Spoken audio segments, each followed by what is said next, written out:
नमो भगवते वासुदेवाय।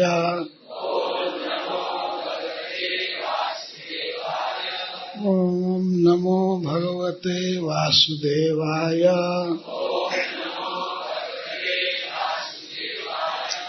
एतावान् अव्ययो धर्मः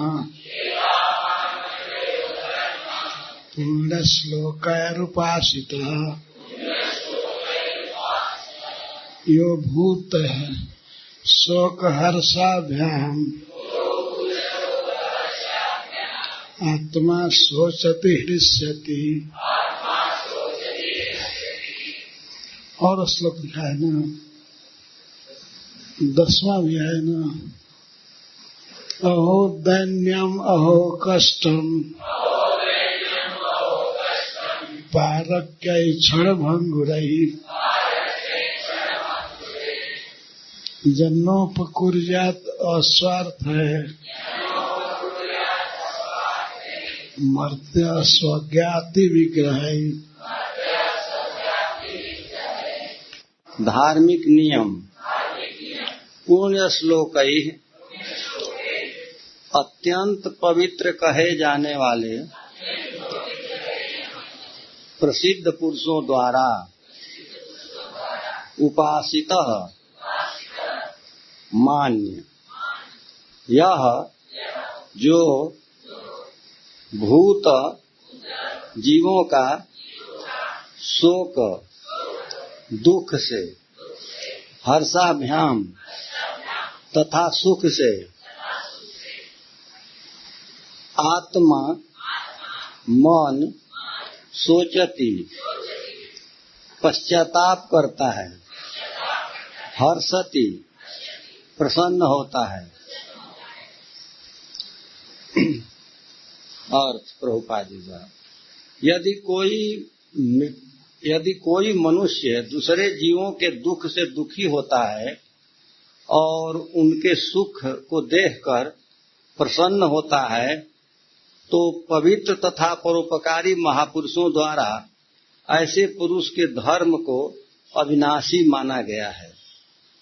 तात्पर्य श्रील प्रभुपाद द्वारा प्राकृत गुणों से प्राप्त शरीर के अनुसार मनुष्य तरह तरह के धर्मों का या व्यवसायों का पालन करता है, किंतु इस श्लोक में असली धर्म की व्याख्या दी गई है। प्रत्येक मनुष्य को चाहिए कि दूसरे के दुख से दुखी और दूसरे के सुख से सुखी हो। आत्मवत सर्वभूतेषु दूसरों के सुख तथा दुख को अपना ही मानना चाहिए। इसी प्रकार इसी आधार पर बौद्धों का अहिंसा का धार्मिक सिद्धांत स्थापित है। अहिंसा परमो धर्म। जब कोई हमें सताता है तो हमें पीड़ा पहुंचती है, अतः हमें अन्य प्राणियों को नहीं सताना चाहिए। भगवान बुद्ध का ध्येय वृथा पशु हत्या को बंद करना था, इसलिए उन्होंने उपदेश दिया कि अहिंसा ही परम धर्म है। एक ओर कोई पशुओं का वध करता रहे और दूसरी ओर धार्मिक कहलाए, ऐसा संभव नहीं। यह सबसे बड़ी धूर्तता है। जीसस क्राइस्ट ने कहा हिंसा मत करो, किंतु धूर्त लोग अपने को ईसाई बताकर हजारों कसाई घर चला रहे हैं। इस श्लोक में ऐसी धूर्तता की निंदा की गई है। मनुष्य को दूसरों को प्रसन्न देखकर प्रसन्न होना और उन्हें दुखी देखकर दुखी होना चाहिए। इसी नियम का पालन होना चाहिए। दुर्भाग्यवश इस समय तथाकथित परोपकारी तथा मानववादी लोग बेचारे पशुओं के प्राण लेकर संपूर्ण मानवता के सुख का समर्थन कर रहे हैं। इस श्लोक में इसकी संस्तुति नहीं की गई है। इस श्लोक में यह स्पष्ट कहा गया है कि मनुष्य को सभी जीवों के प्रति दयालु होना चाहिए, चाहे मनुष्य हो, पशु या वृक्ष। ये सभी जीवात्माएं श्री भगवान की संतानें हैं। भगवद गीता 14:4 में भगवान श्री कृष्ण कहते हैं, सर्वजोनि सुकौन्तेय मूर्तयः सम्भवन्त्याः तासाम ब्रह्म महद्योनि रहम बीज प्रदः पिता। हे कुंती पुत्र, यह समझ लेना चाहिए कि सभी प्रकार की योनियां इस भौतिक प्रकृति में जन्म लेने के कारण ही संभव है और मैं बीज प्रदाता पिता हूँ। इन जीवात्माओं के विभिन्न रूप उनके बाह्य वेशभूषाएं हैं। प्रत्येक जीव वास्तव में आत्मा है जो ईश्वर का अंश है, इसलिए किसी एक प्रकार के जीव का पक्ष नहीं लेना चाहिए। वैष्णव समस्त जीवों को ईश्वर का अंश मानता है, जैसा कि भगवान भगवद गीता में कहते हैं, विद्या विनय संपन्ने ब्राह्मणे गविहस्तिनी सुनी चैव सुपाके च पंडिता समदर्शिन। यथार्थ ज्ञानी पुरुष विनम्र विद्या विनय युक्त ब्राह्मण, गाय, हाथी, कुत्ते और चंडाल में समान दृष्टि से देखता है। ब्रह्मभूतः प्रसन्नात्मा न सोचति न कांक्षति समः सर्वेषु भूतेषु मद भक्ति लभते पराम। दिव्यत्व प्राप्त पुरुष को तत्काल परब्रह्म की अनुभूति होती है और वह पूर्णतया प्रसन्न हो जाता है। वह न तो शोक करता है और न किसी वस्तु की इच्छा करता है। वह सब प्राणियों में समभाव रखता है। इस अवस्था में वह मुझमें शुद्ध भक्ति प्राप्त करता है। अतः वैष्णव सचमुच पूर्ण मानव है, क्योंकि वह दूसरे को दुखी देखकर शोक करता है और अन्यों को प्रसन्न देखकर स्वयं प्रसन्न होता है।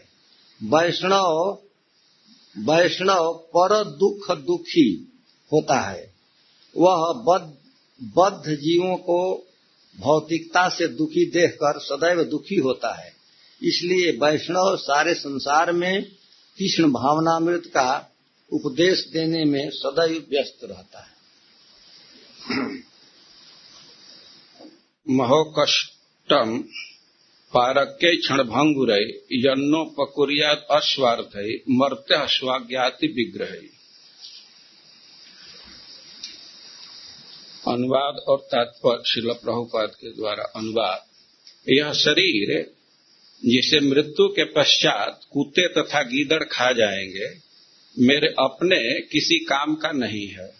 यह कुछ काल तक ही काम आने वाला है और किसी भी क्षण नष्ट हो सकता है। यह शरीर तथा इसके सभी कुटुंबी तथा संपत्ति परोपकार में लगने चाहिए, अन्यथा वे सब दुख एवं विपत्ति के कारण बनेंगे। तात्पर्य, श्रीमद् भागवत 10:23-35 में अन्यत्र ऐसा ही उपदेश दिया गया है। एतावन् जन्म साफल्यम देहिनाम यह देहिषु प्राणेरर्थे धिया वाचा श्रेय आचरणम सदा। यह प्रत्येक जीव का धर्म है कि अपने जीवन, धन, बुद्धि तथा वाणी से अन्यों के हित के लिए शुभ कार्य करें। यह जीवन का ध्येय है। अपना शरीर तथा अपने मित्रों एवं परिजनों के शरीर तथा अपनी संपत्ति एवं जो कुछ भी हो वह सारा परोपकार में लगा देना चाहिए। श्री चैतन्य महाप्रभु का यही संदेश है। श्री चैतन्य चरितामृत आदि 9:41 में कहा गया है, भारत भूमिते हैल मनुष्य जन्म यार जन्म सार्थक करी कर पर उपकार। जिसने इस भारत भूमि में मनुष्य के रूप में जन्म लिया है, उसे चाहिए कि वह अपने जीवन को सफल बनाए और दूसरों के हित के लिए कार्य करे। उपकुर्यात शब्द का अर्थ है पर उपकार, अर्थात दूसरों की सहायता करना।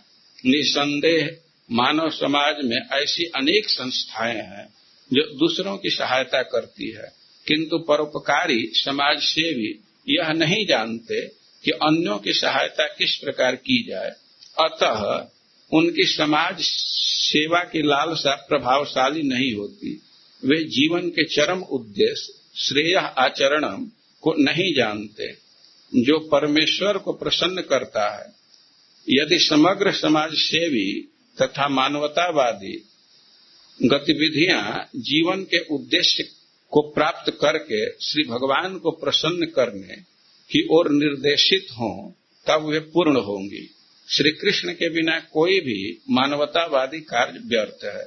श्री कृष्ण को प्रत्येक गतिविधि का केंद्र बनाना होगा, अन्यथा किसी भी गतिविधि का कोई भी मूल्य नहीं है।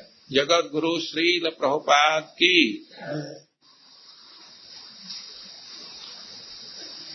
अमृत उपदेश कर रहे हैं। इनके उपदेश में कई श्लोक दिए गए हैं।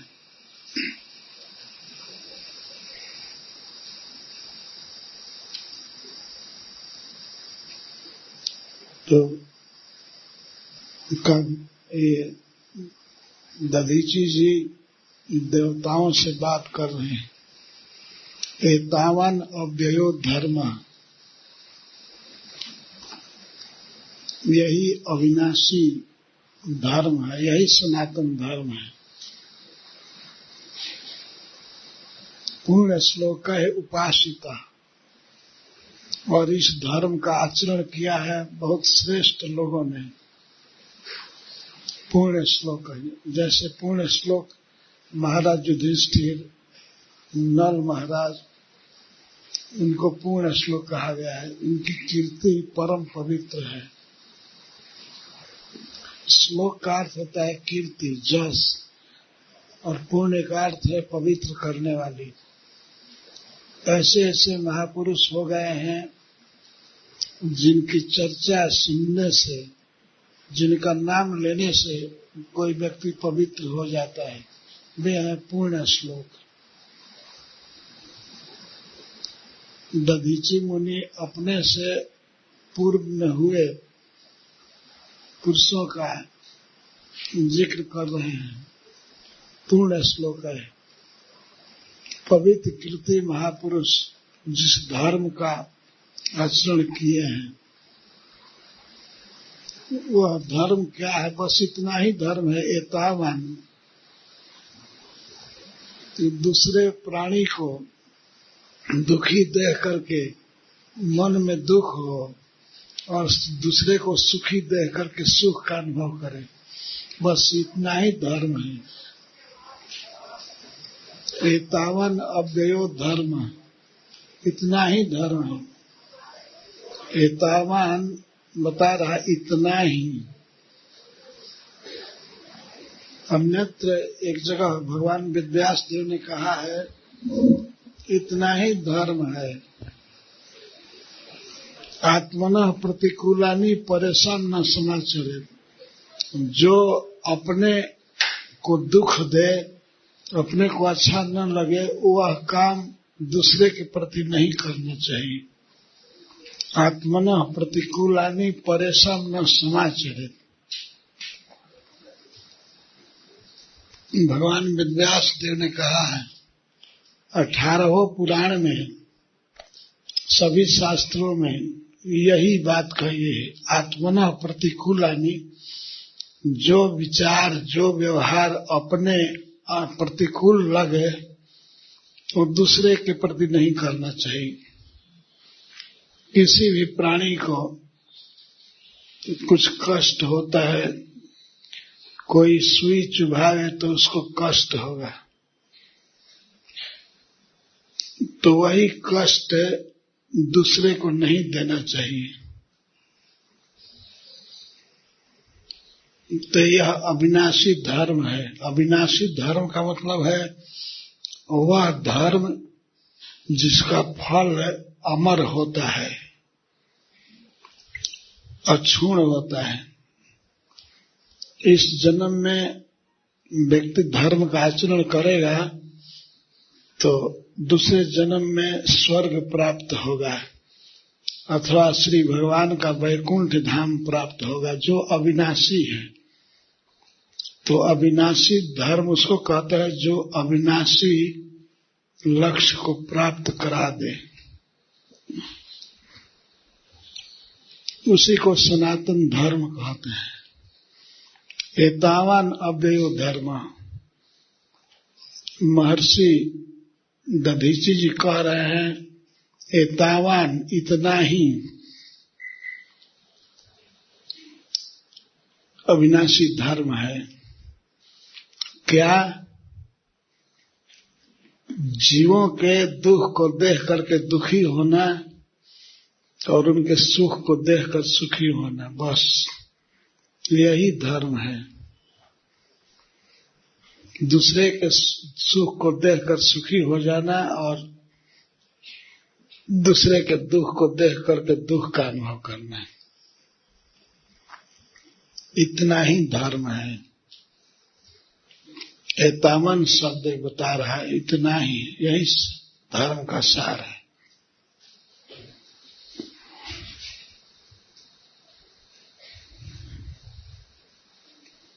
ये समझ लेना चाहिए कि सब आडंबर है, धर्म नहीं है। जैसे बहुत बड़ी तिलक कर लिए, बड़ी कंठी बांध लिए, ये धर्म नहीं है। धर्म है दूसरे के दुख को देखकर दुखी होना और दूसरे के सुख को देख करके सुखी होना, यही धर्म है, इतना ही धर्म है। और अविनाशी धर्म, सनातन धर्म।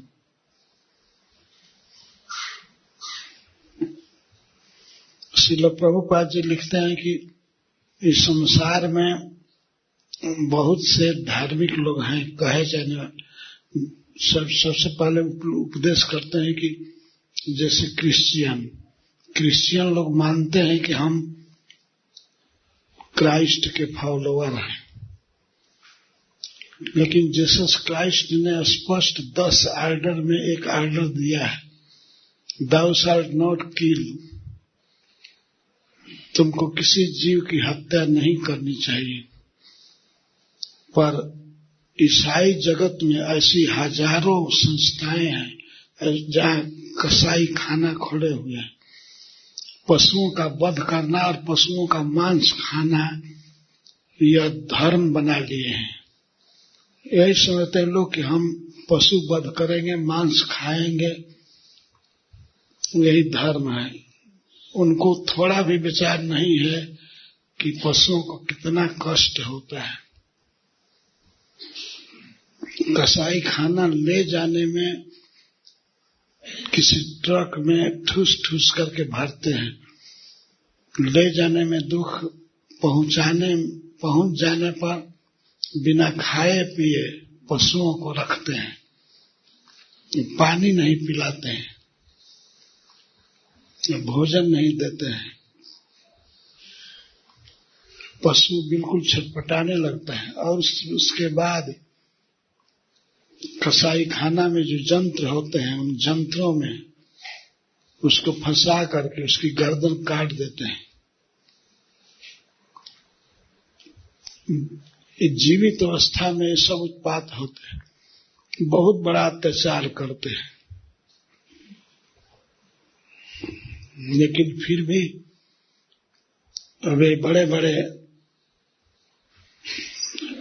पोप कहे जाते हैं या बड़े बड़े फादर क्रिश्चियन पोज करते हैं, बहुत बड़ा कपड़ा पहनते हैं।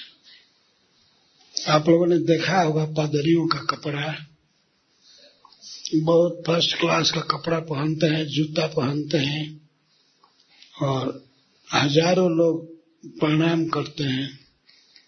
ये क्राइस्ट के फॉलोअर आ गए। लेकिन क्राइस्ट ने जो आज्ञा किया है उसमें से एक आज्ञा का भी पालन नहीं कर पाते हैं। जीसस क्राइस्ट ने 10 आर्डर दिया है, उसमें एक बहुत प्रसिद्ध आर्डर है, thou shalt not kill। पर क्रिश्चियनों को इतना भी मालूम नहीं है कि क्या कौन प्राणी है और कौन प्राणी नहीं है। वे ऐसा कहते हैं कि मनुष्य के अलावा कोई प्राणी नहीं है, इसलिए जीवों का वध किया करते हैं। हजारों गौएं, बकरियां, भेड़ मुर्गी आदि खाते रहते हैं।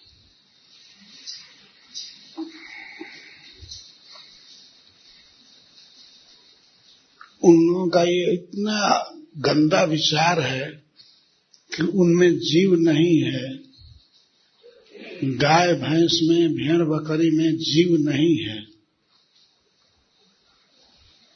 इतना भी नहीं समझ सकते हैं कि जीव किसको कहते हैं। जीवों की वेदना को क्या समझेंगे। यदि कोई बकरी दुख में पड़ जाती है तो रोती है, चिल्लाती है, परंतु उन लोगों को कुछ भी ध्यान नहीं है कि यह जीव है, दुख भोग रहा है।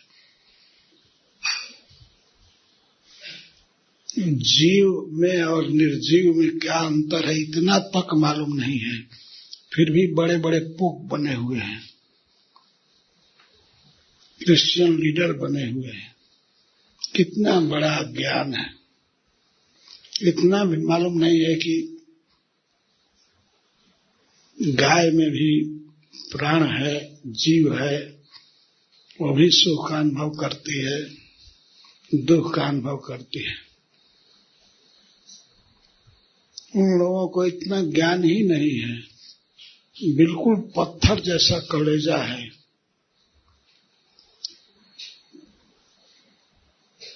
श्रील प्रभुपाद जी कहते हैं कि मैं हजारों कसाई खाना को देखा हूं, सुना विदेश में और अब तो भारतवर्ष में भी हजारों कसाई खाना है और उनका संचालन बड़े बड़े चर्च के द्वारा होता है। चर्च को माना जाता है कि यह क्राइस्ट का पवित्र स्थान है, जहां क्रिश्चियन लोग आकर के प्रार्थना करते हैं। और प्रार्थना क्या करते हैं? प्रार्थना इसलिए करते हैं कि हमको 7 दिन पाप करने की छूट दीजिए, फिर संडे को आएंगे, अपना जो भी पाप किए हैं आपको दे देंगे, आप भोगते रहिए, आप सूली पर चढ़े रहिए और हम फिर पाप करने जाएंगे। संडे को आते हैं, सारा पाप का फल क्राइस्ट भगवान को दे जाते हैं और ये कहते हैं कि क्राइस्ट हमारे लिए सफर कर रहे हैं, हमारे लिए दुख भोग रहे हैं, और तुम ऐसे भक्त हो कि क्राइस्ट को दुख दे रहे हो और साप्ताहिक अमाउंट पाप का अर्पित करते हैं। तो क्रिश्चियन क्राइस्ट चर्च में इसीलिए जाते हैं कि फ्री हो जाए, जो भी पाप किए हैं वो पाप फल लॉर्ड जीसस क्राइस्ट ले लें और हम पाप करने के लिए फिर छुट्टी हो जाए, फिर पाप करेंगे। अब अगले संडे को आएंगे, आपको पाप अर्पित कर देंगे। यह कोई धर्म नहीं है। ये व्यर्थ लोगों ने मान लिया है कि ये धर्म है। वास्तव में सनातन धर्म के अलावा कोई धर्म नहीं है। और सनातन धर्म क्या है? इतना ही कि जीवों के दुख को देख करके दुखी होना और सुखी देख करके सुखी होना। यह भारतवर्ष के बहुत महान ऋषि का उद्गार है, जिनका नाम दधीची है। कितना सुंदर उपदेश है। एतावान अव्ययो धर्म, यह अव्यय धर्म है, इसका फल अविनाशी होगा, भगवान का धाम मिलेगा, स्वर्ग मिलेगा।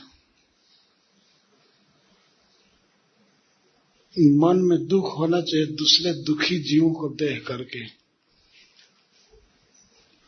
और सुख होना चाहिए सुखी देख करके।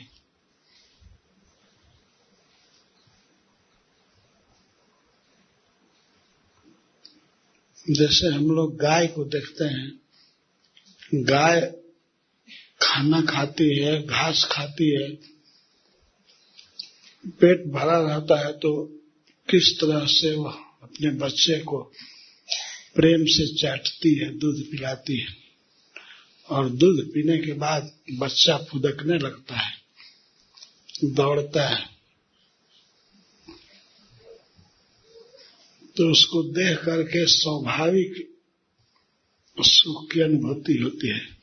ये सुखी है, गाय सुखी है, उसका बच्चा सुखी है, तो उसको सुखी देख करके सुख का अनुभव करना है। परंतु दुखी देख करके उसको भोजन न मिले, पानी न मिले, और जब इसके बाद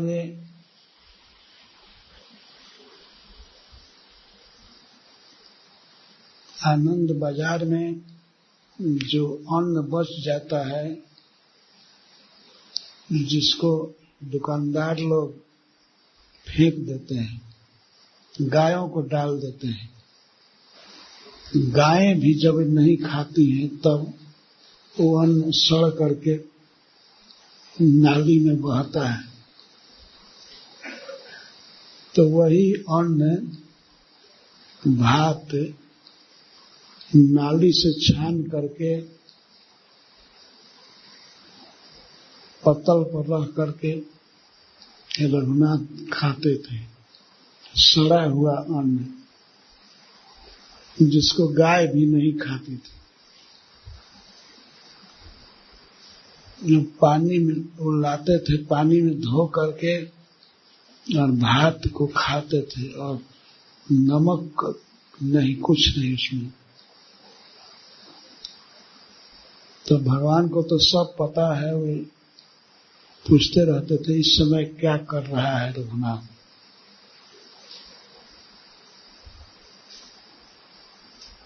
तो स्वरूप दामोदर जी ने बताया वो बहुत त्याग से रहता है।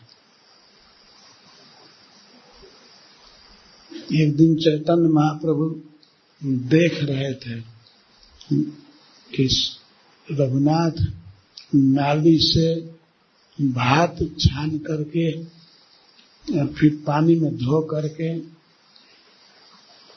उसी भात को खा रहे थे। चैतन्य महाप्रभु ने देखा, पीछे से गए धीरे से और झपट करके वो पत्तल पर से भात उठा लिए। फिर रघुनाथ ने कहा, प्रभु ऐसा मत कीजिए, ये आपके योग्य नहीं है।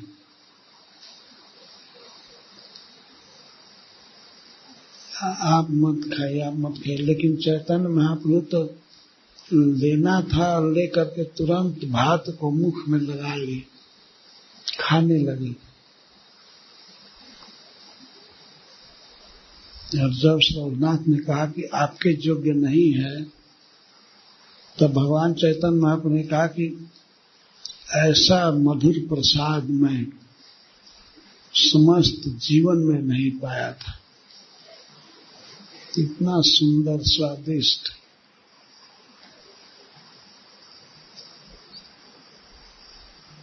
स्वरूप दामोदर जी को कहने लगे चैतन्य महाप्रभु, देखिए यह रोज रोज इतना सुंदर प्रसाद खाता है और हमको निमंत्रण नहीं दिया है।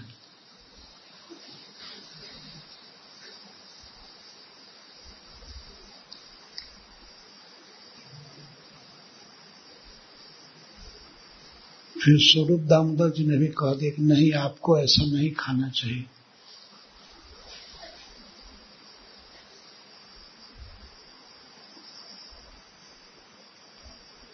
यह केवल इसी के योग्य है, रघुनाथ के योग्य।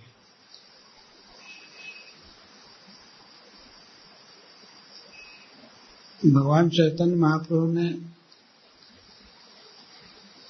स्वरूप दामोदर जी को रघुनाथ को दिया, कहा कि यह आज से स्वरूपे रघु, इस स्वरूप का रघु कहा जाएगा,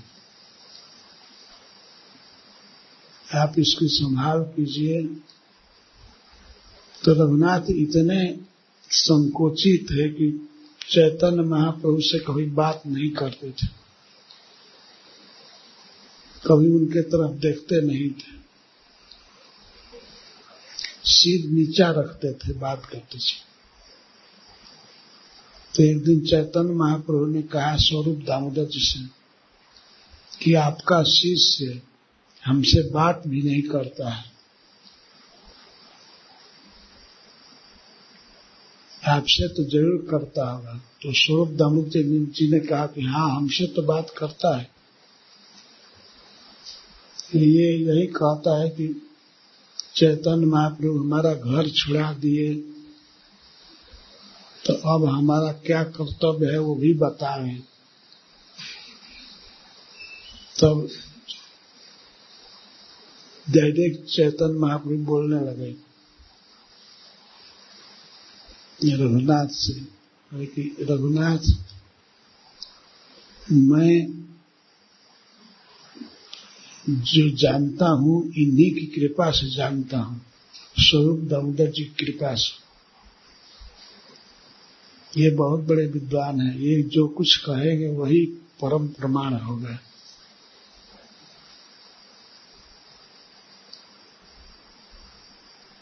तुम इन्हीं से कुछ कुछ सीखो। तब स्वरूप दामोदर जी ने कहा, देखो कभी अच्छा मत खाना, वो अच्छा कहाँ खाते थे, और कभी सांसारिक चर्चा मत करना, किसी की निंदा मत सुनना, किसी के गुण दोष को मत कहना, अच्छा खाना नहीं, अच्छा पहनना नहीं, लोक चर्चा मत करना, सब समय कृष्ण का नाम जपना।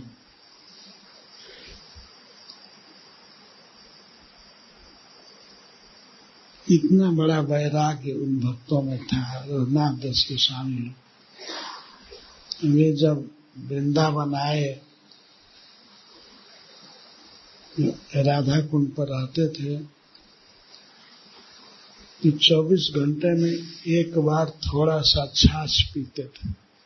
भोजन में वही छाछ था, थोड़ा सा, और 1 लाख जप करते थे। और वहीं राधा कुंड से ही स्मरण करके कि द्वारका में इतने वैष्णव हैं, इनको प्रणाम, साष्टांग प्रणाम करते थे। वृंदावन में रहने वाले भक्तों को साष्टांग, नवद्वीप में रहने वाले, जगन्नाथपुरी में रहने वाले समस्त वैष्णवों को मन ही मन याद करके और दंडवत प्रणाम करते थे। भोजन कितना कम, छाछ पीना और दंडवत प्रणाम।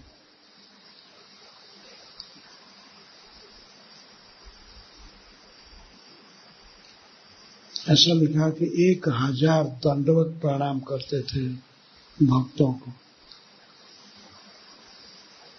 और भगवान को,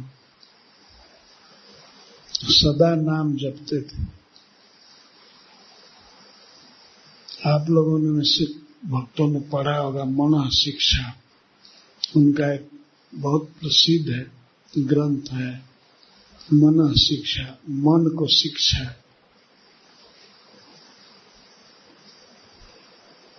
बहुत उत्कृष्ट ग्रंथ है।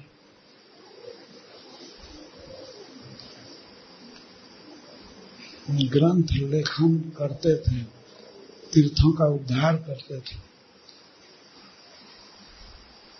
और दिन रात कृष्ण का नाम जपते थे।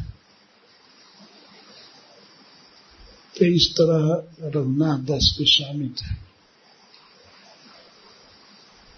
श्रीनिवास आचार्य कहते हैं, त्यक्त्वा तूर्णमशेष मंडलपति श्रेणी सदा तुच्छ भक्त। बड़े बड़े राज्य को,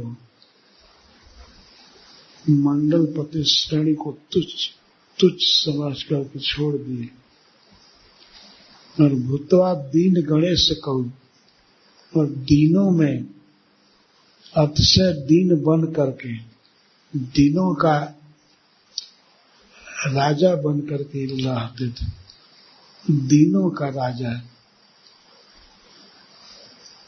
यह ऐसा पद है कि किसी भी भक्त के लिए सुलभ है।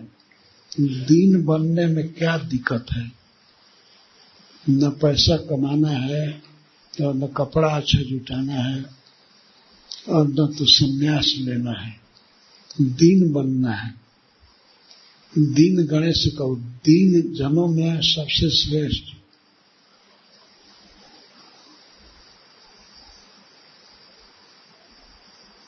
ये चैतन्य महाप्रभु का सिद्धांत है, दीन बन जाना है। दीन बनना बहुत बड़ा काम है। किसके लिए दीन बने? जीवों पर दया करने के लिए।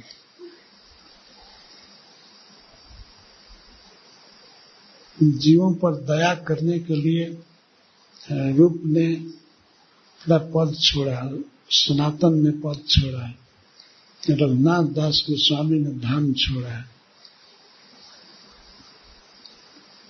छोड़ करके ये जीवों का उपकार कर सके। श्रील प्रभुपाद जी कहते हैं कि यही करना है। इन गोस्वामियों से पहले श्रील दधीची मुनि कहते हैं, अध्रुवेण आत्मना, यह शरीर अध्रुव है, आज है कल नहीं रहेगा। अध्रुव है, अनित्य है। इस अनित्य देह से जीवों पर दया करना चाहिए और धर्म करना चाहिए। धर्म का अर्थ है अपना कर्तव्य। हमारा सब समय, सभी देश में क्या कर्तव्य है? कर्तव्य है भगवान में भक्ति उत्पन्न कर लेना है।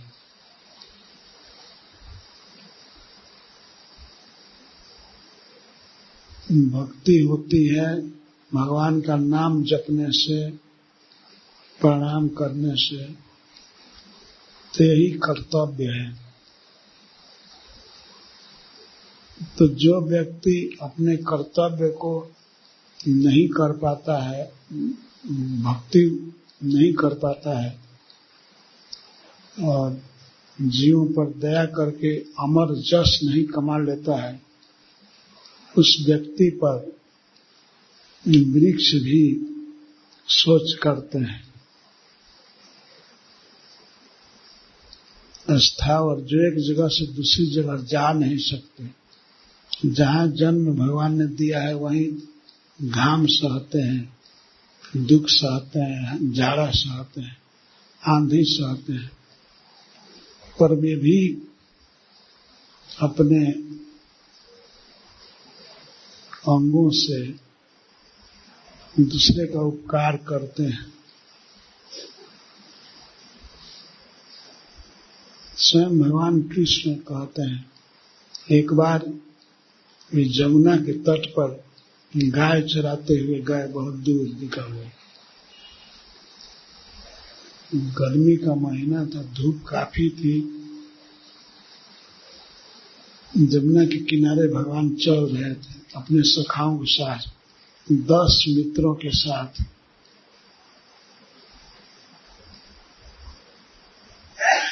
स्तो कृष्ण तेजस्वी बरुथप सुबल श्रीदाम आदि सखा थे। इनको दिखा करके भगवान कहने लगे, देखो मित्रों, ये महाभाग्यवान ये वृक्षगण कितना उपकारी हैं, स्वयं घाम सहते हैं, सह रहे हैं, सहंतो वारयन्ति न, और हम लोगों का घाम से निवारण करते हैं, रक्षा करते हैं। घाम से, हिम से, वर्षा से, आंधी से हम लोगों की रक्षा करते हैं। देखो, इनके जीवन का एक एक अंग दूसरे के लिए काम आता है। भगवान ने गिनाया है, मूल बलकल दार भी, इनका मूल, इनका बलकल, बोकला, इनका पत्ता, इनकी छाया, सब दूसरे जीव के काम में आते हैं। देखो कितने बड़े उपकारी हैं, उपकार कर रहे हैं। वृक्ष पर पक्षी अपने आप बैठते हैं, उनके घर का काम करते हैं।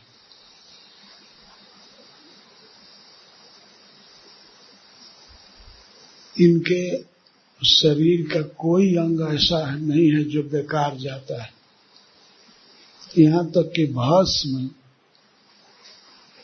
शरीर का भस्म बनता है लकड़ी से, लकड़ी को जला करके राख बनती है। वो राख निर्जीव है। निर्जीव और जीव में अंतर समझते हैं।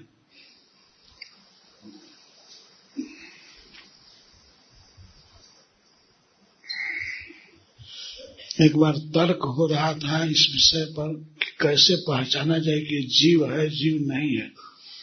तो एक भक्त तर्क दिया कि जीव को दुख होता है तो चिल्लाता है, या हर्ष होने, खुश होने पर वो बोलता है, जो उससे पता चल जाता है कि यह दुखी है या सुखी है। तो विपरीत साइड से तर्क करने वाला कर रहा था, वो कहा कि ऐसे लकड़ी को भी तोड़ा जाए तो चे चे शब्द होता ही है, पत्थर को भी फोड़ा जाए तो आवाज होती ही है। केवल आवाज से पहचान होती है कि यह जीव है या ठीक नहीं है। इतना बड़ा दुर्विचार। लेकिन लकड़ी तोड़ने से अगर चढ़ आवाज हो तो उससे क्या ये माना जाएगा कि इसमें जीव है? हमको ये बात बता रहे थे राधा रमन महाराज जी। तो ये विदेशों में विचार है, तभी जीव का पता ही नहीं लग रहा है, इतना अंतर है। इसीलिए भगवान चैतन्य महाप्रभु ने कहा, भारत भूमि ते हैला मनुष्य जन्म जार, जन्म सार्थक करी कर परोपकार। जिनका जन्म भारतवर्ष में हुआ है, भारतवर्ष में मनुष्य शरीर प्राप्त है, वे अपने जीवन को सार्थक करें और परोपकार करें। विदेश में बहुत मुश्किल है किसी चीज को ठीक से समझ पाना और करना। ये बहुत मुश्किल है।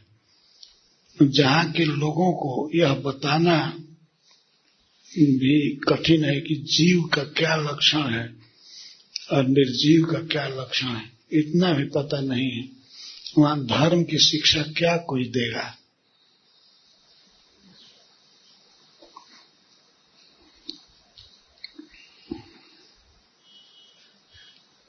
यहाँ तो सब बच्चा समझता है कि जीव क्या है। बकरी के बच्चे को देख करके भी प्यार करेगा, इसमें जीव है। कुत्ता के बच्चे को भी देखकर प्यार करेगा, ये जीव है। मनुष्य के बच्चे को देखकर प्यार करेगा, जीव है। एक बार यहाँ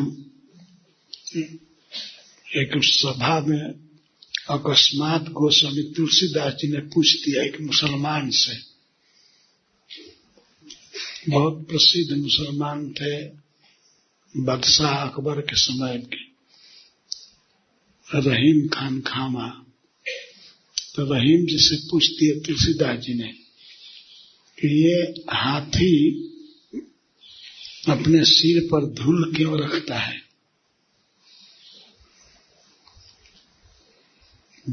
धूल धरत निज शीश पर कहु रहीम कही काज।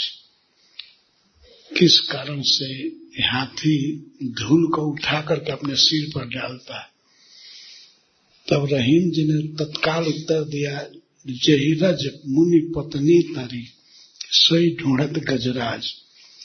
जिस धूली को पा करके गौतम की पत्नी तर गई, उसी धूल को, भगवान के चरण धूली को यह गजराज आज भी खोज रहा है।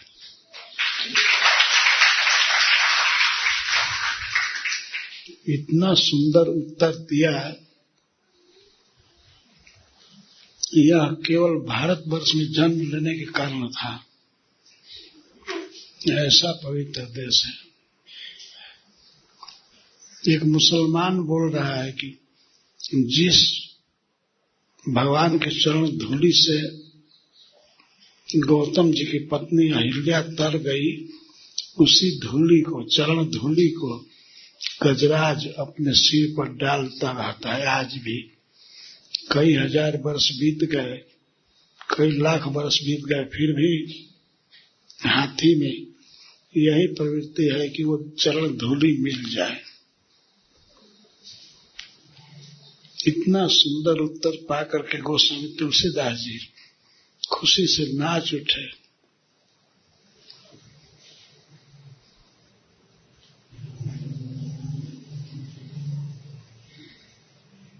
तो इस तरह का उन्नत विचार केवल इस देश में है, परंतु इस देश की दुर्दशा हो गई विदेशियों के संपर्क से। धीरे धीरे अब चला दिए सेकुलर स्टेट, धर्म निरपेक्ष शासन। धर्म का कोई संबंध नहीं रहा। लेकिन भारतवर्ष के महामनीषी ब्रह्मर्षि दधीची मुनि बता रहे हैं, धर्म बस इतना ही है, एतावान, इतना ही। यो भूत शोक हर्षाभ्याम आत्मा सोचते हृष्यति।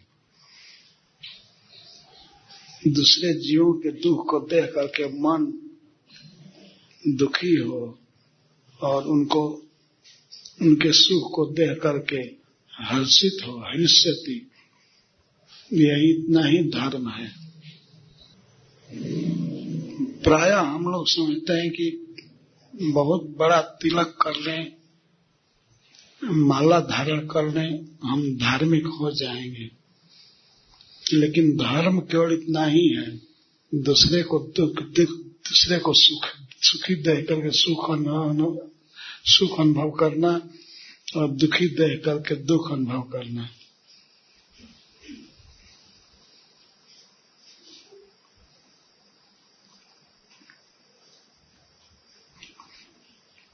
धर्म को समझना कठिन नहीं है, बहुत सरल है, आसान है।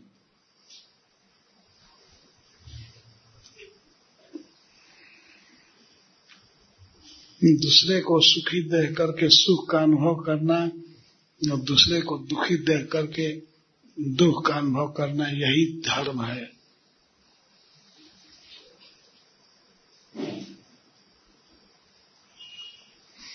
इन 9वें श्लोक में ब्रह्मर्षि दधीची जी कह रहे हैं। 10वें श्लोक में फिर वे कहते हैं, अहो दैन्यम अहो कष्टम।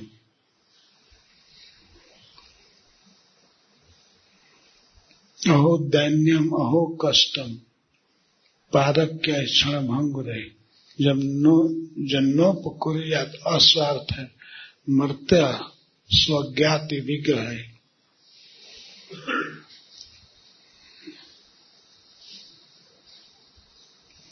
इस संसार में, भौतिक जगत में प्रत्येक शरीर मनुष्य का मर्त्य कहा जाता है। मर्त्य का अर्थ है कि जिस मरना निश्चित जिसको है, मरण निश्चित है, उसको मर्त्य कहते हैं। मर्त्य का अर्थ है मरने योग्य। तो कोई भी मनुष्य अपने धन द्वारा, अपने पुत्र आदि के द्वारा और अपने देह द्वारा स्वज्ञाति विग्रह, स्व का अर्थ है वित्त, ज्ञाति मतलब गोत्या परिवार, अपने संबंधी, पुत्र आदि और विग्रह देह, अपने देह द्वारा, धन द्वारा और अपने संबंधियों के द्वारा यदि न उपकुर्या, दूसरे का उपकार न करे तो यह बहुत दैन्य की बात है। बहुत दैन्य। कितना बेचारा है, लाचार, कि अपने देह द्वारा, अपने धन द्वारा और अपने संबंधियों द्वारा दूसरे का उपकार नहीं कर रहा है।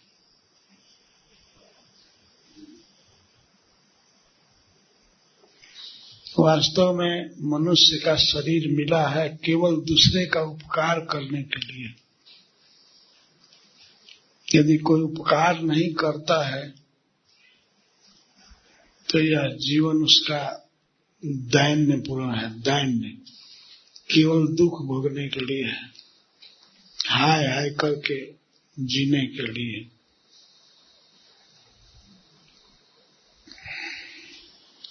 अहो दैन्यम अहो कष्टम, दीनता है। यदि दैन्य से, दीनता से पार होना है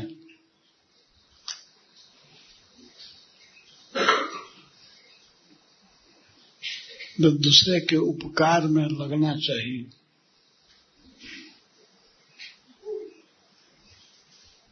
दधीची मुनि केवल उपदेश ही नहीं कर रहे हैं, स्वयं उन्होंने अपने शरीर को दे दिया देवताओं के लिए। उनका प्रवचन और उनका एक्शन एक है।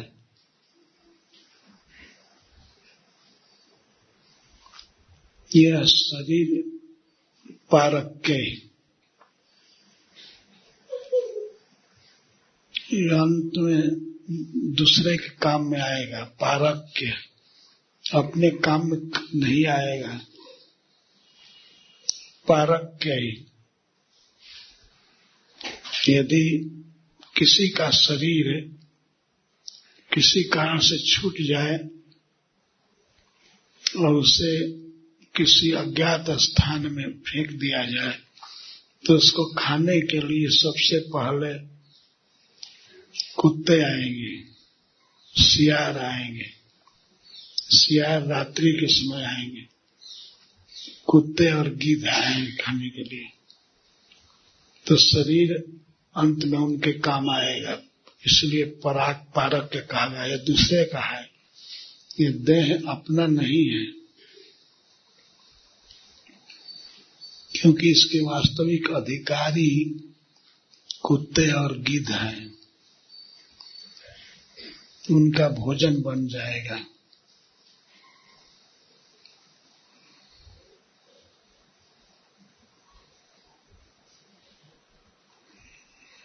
और क्षणभंगुर है, यह बहुत शॉर्ट पीरियड के लिए दिया गया है, बहुत कम समय के लिए। और कोई ठीक नहीं, कभी भी बीमार हो सकता है, मर सकता है।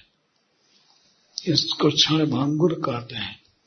क्षण मतलब अत्यल्प काल के लिए मिला हुआ है।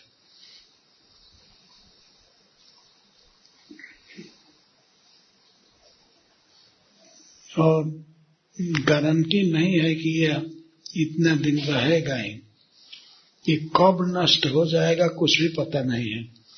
किस मिनट पैरालिसिस हो जाएगा, वाणी बंद हो जाएगी, देखना सुनना चलना बंद हो जाएगा, कुछ पता नहीं है। इसीलिए इसको क्षणभंगुर कहा गया है। ये कभी भी नष्ट हो सकता है।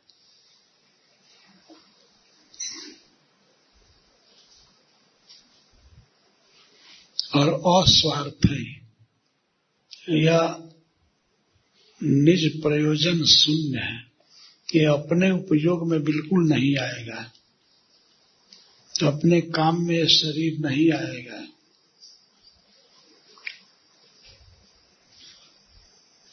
और धन भी, ज्ञाति भी अपने परिवार या संबंधी ये काम में नहीं आएंगे अपने। और धन भी दूसरे के लिए है। धन को असुरक्षित रख दीजिए, अपने आप लोग ले जाएंगे। चोर नहीं, स्वजन भी ले जाएंगे। ये तीनों का विशेषण है स्वज्ञाति विग्रह। धन, संबंधी और देह, ये अस्वार्थ है, अपने काम में नहीं आएंगे, परक के दूसरे के हैं। और आप चाहे दें या न दें, लोग नहीं लेंगे।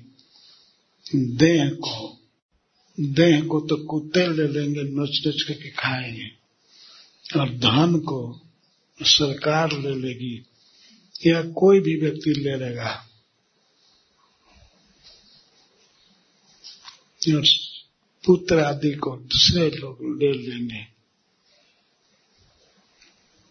अपना काम कराएंगे। इसलिए कहा गया है, दधीची मुनि कह रहे हैं, अस्वार्थ है।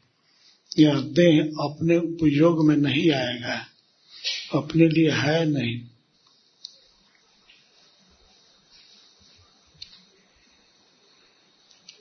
इसका एकमात्र प्रयोजन है देह द्वारा, धन द्वारा और संबंधियों द्वारा दूसरे का हित करना।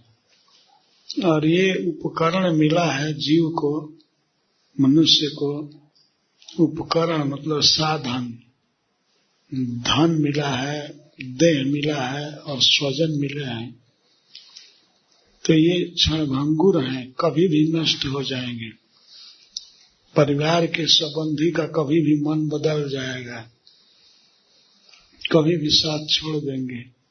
तथा जब तक साथ हैं तब तक दूसरे का हित करना चाहिए।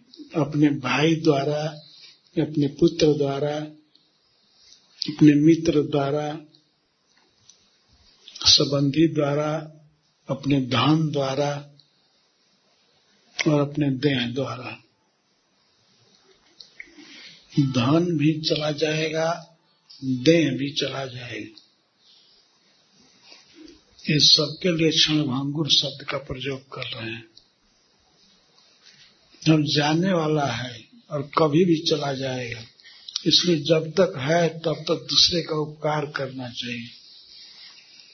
दूसरे के उपकार के लिए ही धन है, दूसरे के उपकार के लिए ही जीवन है, देह है।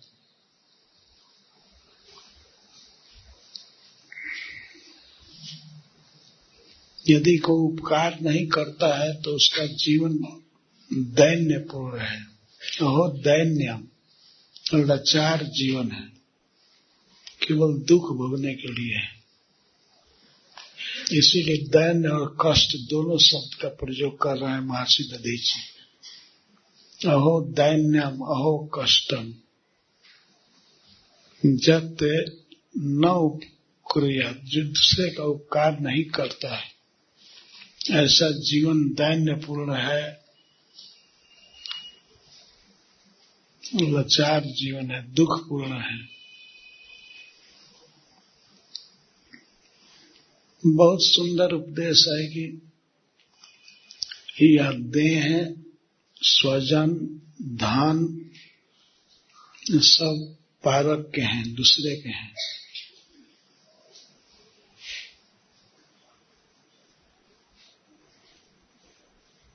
स्वज्ञाति विग्रह है। स्व का अर्थ है धन, ज्ञाति का अर्थ है संबंधी, और विग्रह का अर्थ है देह।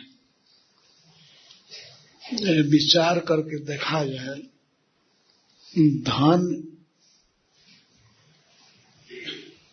दूसरे के काम आएगा, ले लेंगे। जीवित अवस्था में ही धन को लोग बांट लेते हैं।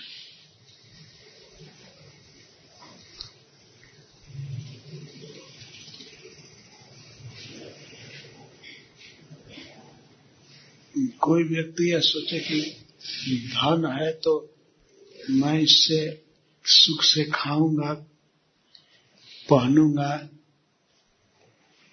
घर बनाऊंगा, क्यों नहीं हमारे काम में आएगा। लेकिन घर बनाना, खाना पीना, कपड़ा पहनना, ये हमारा स्वार्थ नहीं है। यह देह दूसरे के लिए है। दूसरे के लिए यदि हमने घर बना दिया, धन को दान कर दिया, तब तो ठीक है। केवल उपकार के लिए भगवान ने हमको ये सुविधा दिया है।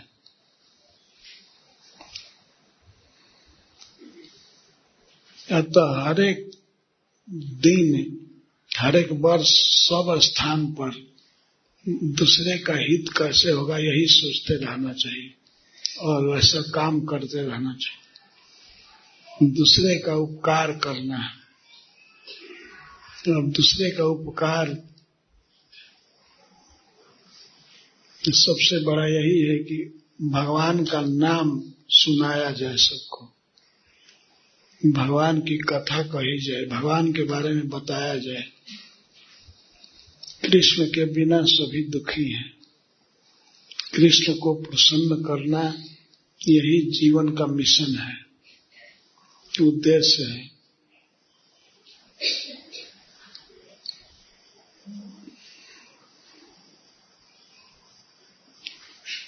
हमेशा विचार रखना चाहिए कि ये जीवन या धन संबंधी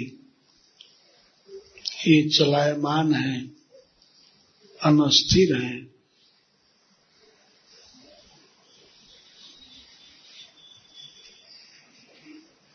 धन आज है, कल चला जाएगा। धन का कोई ठीक नहीं है कब तक रहेगा। और कोई संबंधी कब तक हमारे अनुकूल है यह निश्चित नहीं है।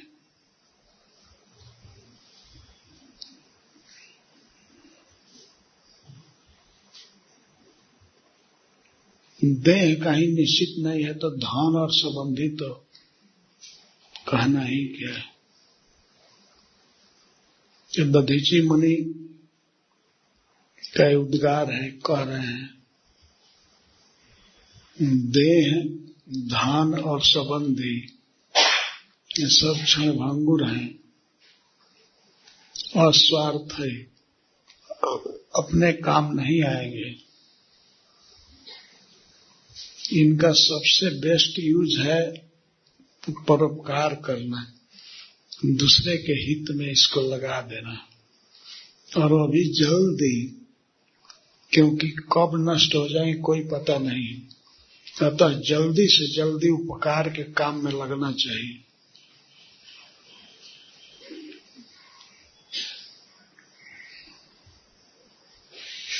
हरे कृष्णा कृष्णा कृष्णा हरे हरे राम।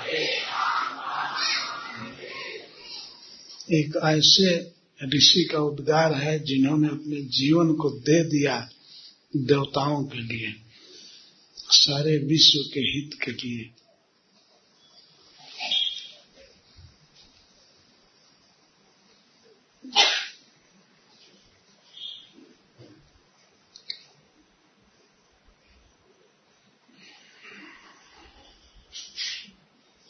हम तो बहुत व्याख्या नहीं कर पाते हैं क्योंकि हमको बोलने में कुछ कष्ट है।